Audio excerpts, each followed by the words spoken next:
Hi, in this video I'm going to show you 5 steps on how to get started with drawing. Let's go.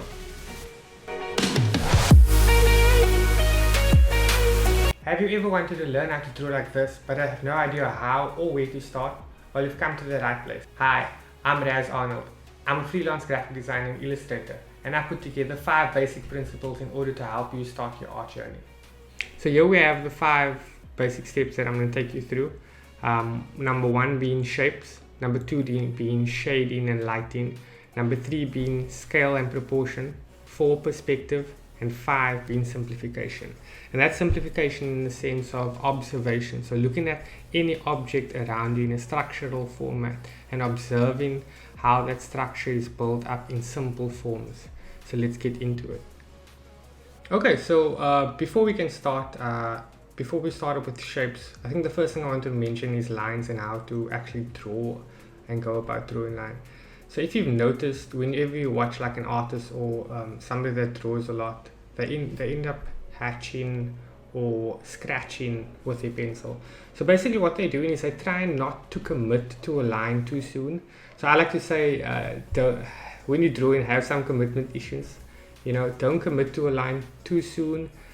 Start off by lightly finding the form of what you would like to draw. So that's what I'm doing at the moment. Is you can see me trying to find the form, and once I'm happy with the shape of the form, or once I found a form that I'm happy with, I start darkening and committing to that line. Okay, so shapes. So there are 4 main shapes that I like to focus on, that being a square, a triangle, a sphere or circle, and a cylinder. So once you look at every or any object around you, you can actually simplify those objects into one of those or more than one of those basic shapes. The next step would then be to think of all 4 of these shapes in a 3D space. So a square would become a cube, a triangle would become a pyramid, a circle would become a sphere, and a cylinder is a cylinder. 2.1 would be that of lighting. So lighting and shading. So 2.1, understanding where your light source is coming from. So basically, where is the light coming from? Where is the light originating from? And understanding where that hits the object. 2.2 would be shading, so that would be the opposite. Where does your shadow originate from? So if you can understand where the light hits an object, you should be able to try and figure out logically where a shadow would hit it. So if you look at these basic forms that I've used here, for example, a cylinder, if the light source is hitting it on the top right, then naturally the shadow would be on the areas that the light source would not touch, which would be the bottom left, as shown in that diagram. And for the sphere, if the light source is coming above the object, then the shade and the shadow would fall below the object. So you can see therefore the bottom half of the sphere is shaded. And this kind of thinking happens throughout. So even though at this point in time it's quite simple and quite easy to depict where your shadows are coming from using these basic shapes, they do get complicated as your forms that you are drawing becomes more advanced from time to time. So I think you can really imagine, like for example, on the planes of a person's face, there are many different shapes. Therefore, light sources would hit it at many different angles. Or if one light source, for example, is hitting, like if you can see on my face, there are many different positions where your shading would hit. And I mean, as you get more advanced with this concept, you should be able to practice where the light will hit. I think in a later exercise, what I'll do when I get into portraits and the Loomis method, I will explain and do an exercise on how the shadows fall on the planes of the face. So number 3.1 would be scale. So you can see I wrote scale or proportion. So I like to explain scale in the sense of whenever you're speaking about the scale of something, it needs to be relative to another object. It's hard to speak about scale of an object when it's on its own. It always needs to be compared to another thing. Therefore, in this exercise, you can see me drawing many objects or multiple objects in proportion to each other. So for example, those pyramids are in proportion to each other as they are scaled down or up. The same thing with a cube. one cube is larger than another. Okay, so the next exercise in 3.2 would be using everything you've learned so far and just adding onto each other. So this exercise is quite interesting because this is where you actually learn to build onto something. So for example, adding a cube onto another cube, or adding a sphere onto a cube. And as you can see, as I'm stacking these cubes one on another, in your mind you can kind of think of it as a tower or as a building, and that's kind of how you break down various objects. So if you, for example, if you look at the Eiffel Tower, it's almost as if it's a triangular shape, all boxes stacked upon each other, and they get bigger as they get lower. So those are multiple ways of how one can observe the structure of an object. For example, that could also look like a skyscraper or building for that matter. So one thing to take into consideration when you are stacking or adding multiple shapes and structures to each other is how the shadow affects each other. So if I have a box on top of another box, the plane of that shadow would be affected by the box below or the box next to it. So that, like I mentioned before, on the planes of a face there are many different structures on a face, and as you can see on that box, how the shadow goes behind it and then on top of the other box, which is the bottom of the one, and so on and so forth. So what I've tried to do on the right hand side is cut into the box various shapes, just to show you how the shadow is impacted on adding additional shapes as you go along. So once again, here you can see what I've just mentioned now is what I've written down here is how a top or an additional shape is impacted by another shape, and how their light sources impact each other, how their shadows impact each other. And don't always try and think of a shape in isolation. It's always, when you're drawing, how does the light source, how does this shape affect the next. So what I'm trying to do next is I'm drawing the exact same shape as before, however I'm removing the small cube on top and replacing it with a larger sphere.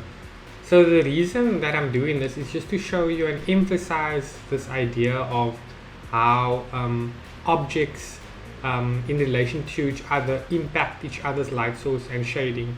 So what you'll see now, what I'll attempt to do is I'll show you the light source coming from the top down, and how the smaller cube and cube below it is completely cut off in red, as you can see in that diagram. So those two objects would not receive any light. From this angle, the top left, you can see how a proportion of the cube on top has its light source being impacted by the sphere above it. So number 4 would be that of perspective. So this is one of the important ones actually, even though they're all quite important. Perspective in the basic sense. So what I'm going to try and do is just explain to you the most basics of perspective. I think just as a starting point, I think everybody needs to have a small basic of how this works. But there are many more advanced tips that you can use. So what I'm basically describing here is the horizon line, the vanishing point, and if you can understand those two things, then I think that would be a good starting point. So the horizon line is basically your eye level. If you can imagine, the horizon line is that line out in the ocean. If you're looking out in the ocean, you see that horizon. So that's kind of the horizon line. The vanishing point is the point of focus. So as you can see, as I'm drawing these cubes, this is a basic exercise in order to explain perspective. You can see that focal point or vanishing point in the far distance is where your eye would basically be originating from. That's where you're looking at.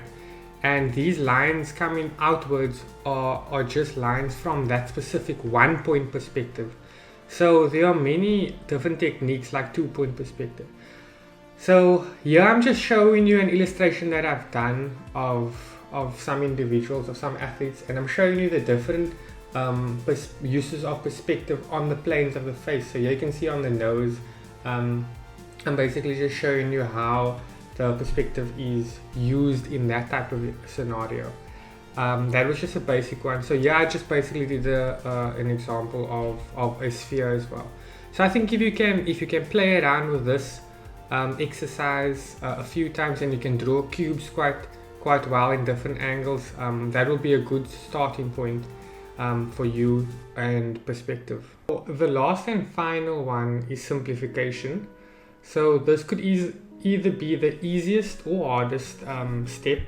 It all depends on how well you're able to observe, taking everything you've learned, and how well you are able to be creative in terms of creating a structure in your mind and simplifying an object. So you can apply this to anything that you can see, any object you can apply this to. I chose to use the human body, so it's because we tend to draw people mostly. So I think in future I will do more exercises on anatomy, but for now this is just a basic exercise as a starting point. So as you can see, my most basic form on the left is that of a box for the rib cage and a box for the pelvic bone, and then I simplified it or stylized it a bit more in the sense of creating the rib cage and pelvic bone again. And then the third one, which I'll move over now, as you see, is a more realistic version using that too as a base. And then finally, what you'll see, a lot of artists actually use this stylized option of the rib cage and pelvic bone, which is also a more simplified version, or slightly different to that of the rib cage and box that I've used. So here, I'm just taking what I've just done and applying it and using an exercise by tracing over a reference model. So I'm trying to take each part of the body and simplify it into a shape. So as you can see above, I did the rib cage box as well as the pelvic box, and then I moved to the shin bones and working my way up to the thighs and quads in order to and I use cylinders in order to do that. And then you'll see I also added at each of the joints these ball shapes, so to give you like a mannequin effect. And here at this point in time, I was thinking about how does the pelvic bone move, how does that joint between the leg and the pelvic bone actually work. And even though a lot of people use boxes, this is where I was trying to be creative and come up with my own version of it. I eventually added, as you'll see now, I eventually decided on using a triangle, and the reason for that is I'm looking at the pelvic box as a triangle, and it just made more sense because of that ball and socket joint at your hip bone.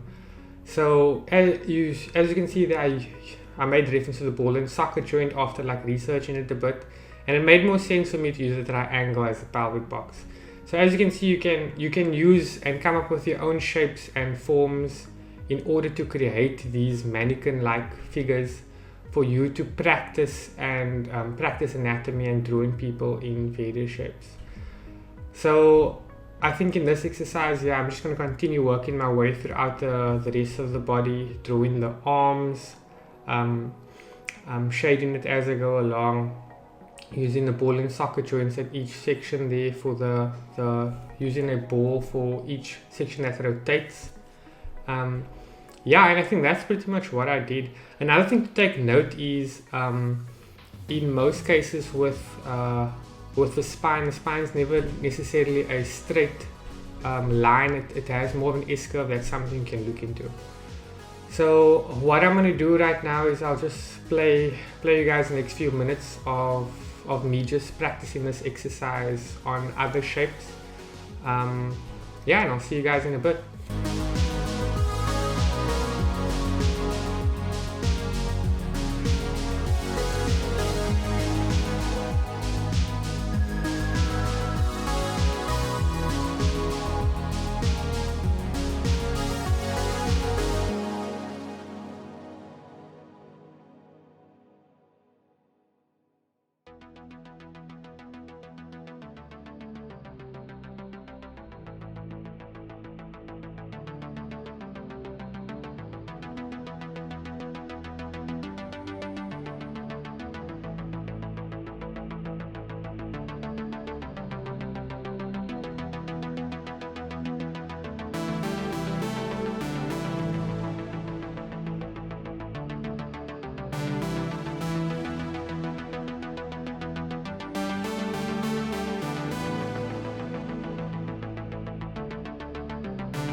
yeah, so that's it from me, guys.